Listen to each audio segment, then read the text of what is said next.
Well, I hope you had a good week, groups.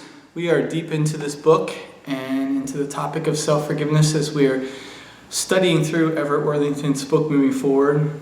And last week we talked about the thought of what it would mean to rethink ruminations, that whole idea of how we grind over and over again on topics in our head as our doubts and our fears emerge and fill our minds with things that may not be from God.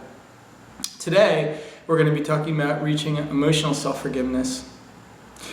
One of the things that I like about this book and the way that Everett writes it is that it's tied to his personal journey, which helps me to understand better how this is actually applicable and how it looks in real life.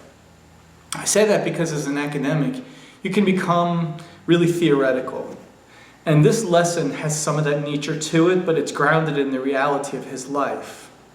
I say that because at this point in time, what happened in his story is that while he had come to a place of knowing that he had God's forgiveness and even made a decision to forgive himself for his brother's suicide, another event happened in his life, a tragic event, that stirred all this up again.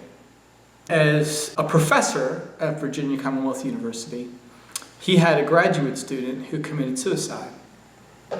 Now, as you can imagine, an event like that with a student in their own department whom they had some responsibility to watch over and care for, it brought back a lot of the things that he had dealt with regard to his own brother's suicide.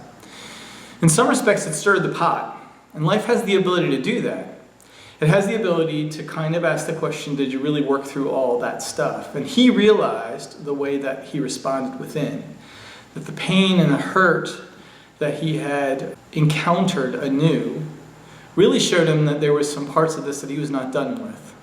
And so he talked about the need to receive emotional self-forgiveness.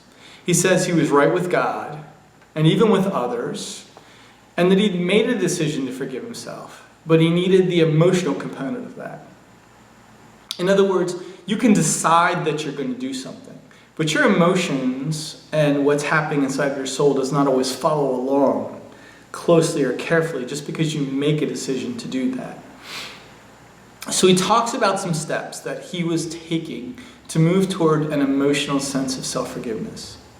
The first step was the notion of recalling these hurtful events, to walk through them again and to really understand them. Not to ruminate, to be specific in understanding what happened. The second was to emotionally replace unforgiveness with empathy. Now, when we forgive others, this is the process that we have to go through in forgiving others, really. We have to recall the hurtful events, and then we have to have empathy for the person who hurt us. Next, we have to take the time to give the altruistic gift of forgiveness, in this case, to ourselves. The process of forgiving others would be giving them the gift of forgiveness. And so following that same pattern, we have to then give ourselves that gift. And then we have to commit to receiving it, to holding on to it.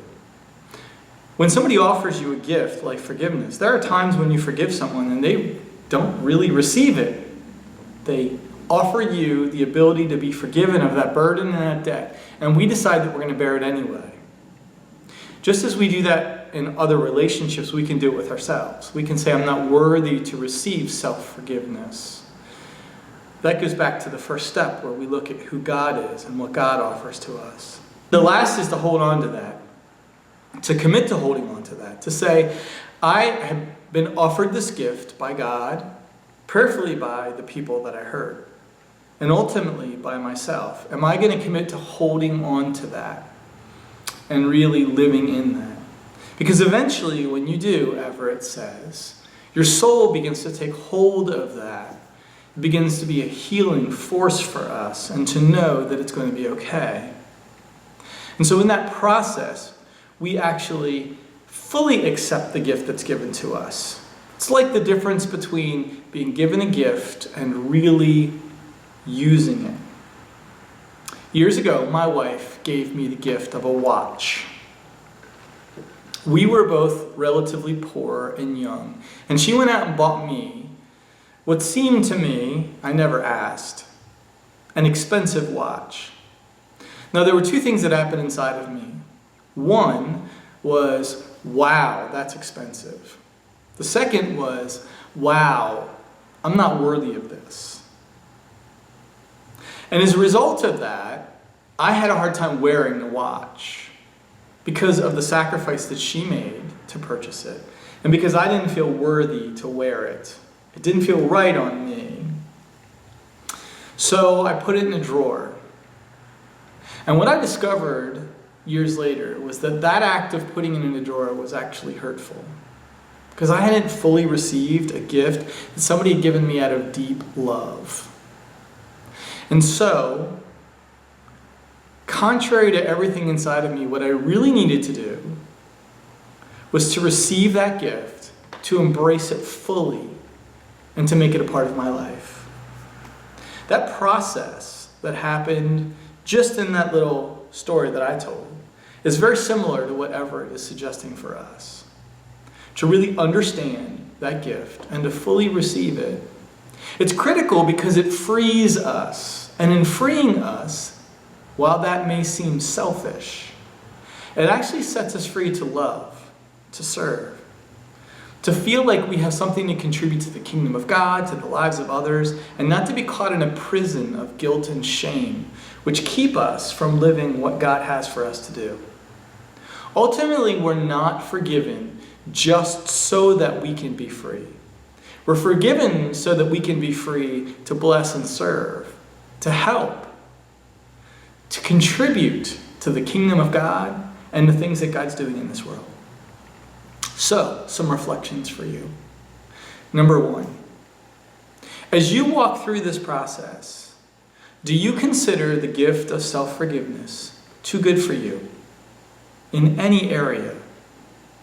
Is it a gift that you feel like you're not worthy of? Take time to reflect upon that and why. Second of all, what would it take for you in a very practical way to really receive that gift? To receive it and to commit to keeping it, to owning it.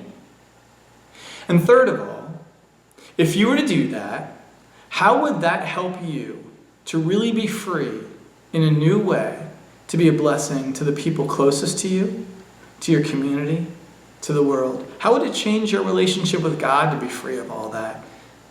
Each of us one day will meet God.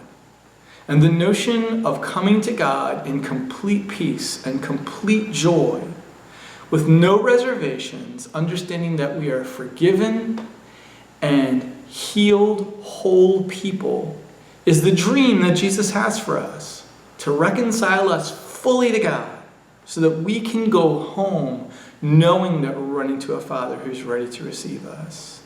No holds barred. And so I'd like you to take some time to think this week about what it might mean for you to step more deeply into emotional self-forgiveness.